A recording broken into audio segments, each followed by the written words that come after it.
बड़ी चिंता का विषय है कि हमारे समाज के लोगों को इरादतन टारगेट किया जाता है, उनको ट्रोल किया जाता है, उनको परेशान किया जाता है, उनको प्रताड़ित किया जाता है, फिर उनकी हत्या कर दी जाती है। शासन हो, प्रशासन हो, नेता हो, सबकी चुप्पी रहती है। बड़ा ही दुखद है। हमारे समाज के लोग भी, जो उनकी निष्क्रियता है, वो भी चिंताजनक है। बात शुरू होती है 2017 से। सरकार बदलती है, लोगों को लगता है कि अब सिस्टम बदलेगा, लेकिन सिस्टम बदलता नहीं है। सिस्टम आ जाता है अब बदले की राजनीति का। सबसे पहले शिकार होने वाले व्यक्ति थे नोएडा के जिम ट्रेनर जितेंद्र यादव, जिनको एक सवर्ण पुलिस वाले ने इरादतन गोली मार दी। जितेंद्र पैरालाइज हो जाते हैं और उनको अब तक न्याय नहीं मिला। उसके बाद पुष्पेंद्र यादव की हत्या की जाती है। मामला वही, पुलिस वाला सवर्ण रिश्वत मांग रहा था। पुष्पेंद्र यादव बिजनेसमैन, मना कर दिया, उनकी हत्या कर दी जाती है। उनकी पत्नी और परिवार 3-4 साल से इंसाफ की गुहार लगा रहे हैं, लेकिन सरकार की तरफ से उन्हें कोई इंसाफ नहीं मिलता है। और इस वर्ष उनकी पत्नी भी आत्मदाह कर लेती हैं, सुसाइड कर लेती हैं। इसके बाद एक और घटना आती है कमलेश यादव की। अधिवक्ता थी और बार एसोसिएशन की प्रेसिडेंट बनी। इरादतन सवर्ण समाज के कुछ लोग, मनवादी विचारधारा के कुछ लोग उनकी हत्या कर देते हैं।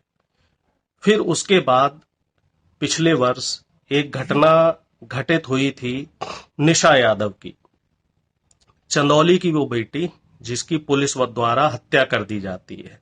और अब घटना घटती है बलिया से, जिसमें युवा छात्र है हेमंत यादव, जिसकी कुछ सवर्ण और मनवादी विचारधारा के लोग पीट पीट कर हत्या कर देते हैं। सवाल फिर वहीं आ जाता है कि क्या मौजूदा सरकार में जाति विशेष के लोगों के साथ इस तरह से जो दुराचार हो रहा है, ये एक सोची समझी रणनीति है, या इसे हम क्या कहा जाए। इस तरह की घटनाएं हर सरकार में होती हैं। मैं ये नहीं कह रहा हूं कि इसी सरकार में हो रही हैं।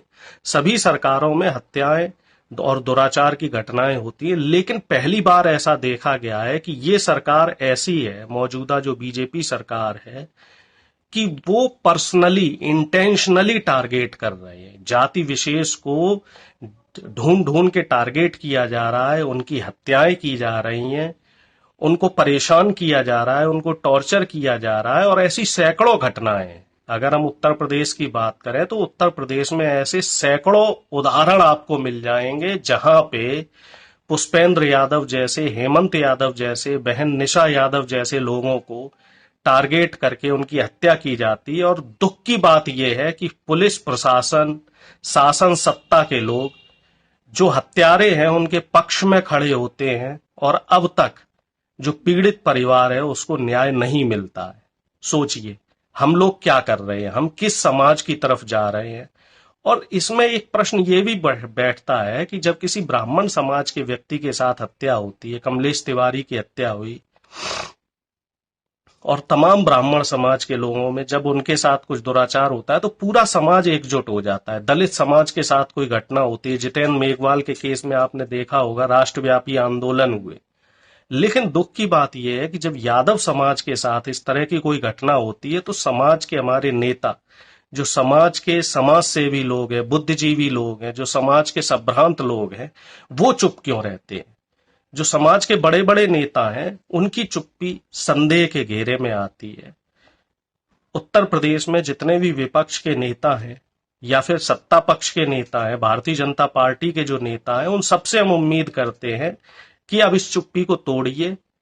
और मैं उत्तर प्रदेश नहीं, समूचे देश के यादवों से और जो भी दलित शोषित वंचित समाज है, इन सबसे आह्वान करते हैं कि एकजुट होइए और हेमंत यादव के लिए कम से कम आप ट्वीट तो कर सकते हैं, जस्टिस फॉर हेमंत यादव।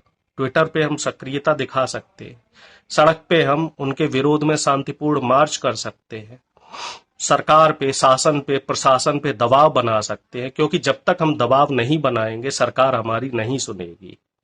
एक सवाल आपके सामने छोड़ के जा रहा हूं, क्या इसी तरीके से हम लोग अत्याचार के शिकार होते रहेंगे? क्या सरकारें इसी तरीके से अत्याचार करती रहेंगी? क्या सरकार से जिसको समर्थन प्राप्त है, जो बाहुबली है, गुंडे हैं, बदमाश हैं, वो इसी तरीके से दुराचार करते रहेंगे और हम उनके अत्याचार को सहते रहेंगे? सोचिए, समय है, समय रहते प्रतिरोध कीजिए। जो दुराचारी लोग हैं, जो मनुवादी विचारधारा के लोग हैं, इनका विरोध करें, इनके खिलाफ कंप्लेंट करें, इनके खिलाफ जुलूस निकालें, शांति मार्च करें, सरकार पे दबाव बनाएं, क्योंकि जब तक हम सरकार पे दबाव नहीं बनाएंगे सरकार हमारी नहीं सुनेगी। अभी भी समय है, जाग जाइए, एकजुट हो जाइए। बहुत बहुत धन्यवाद।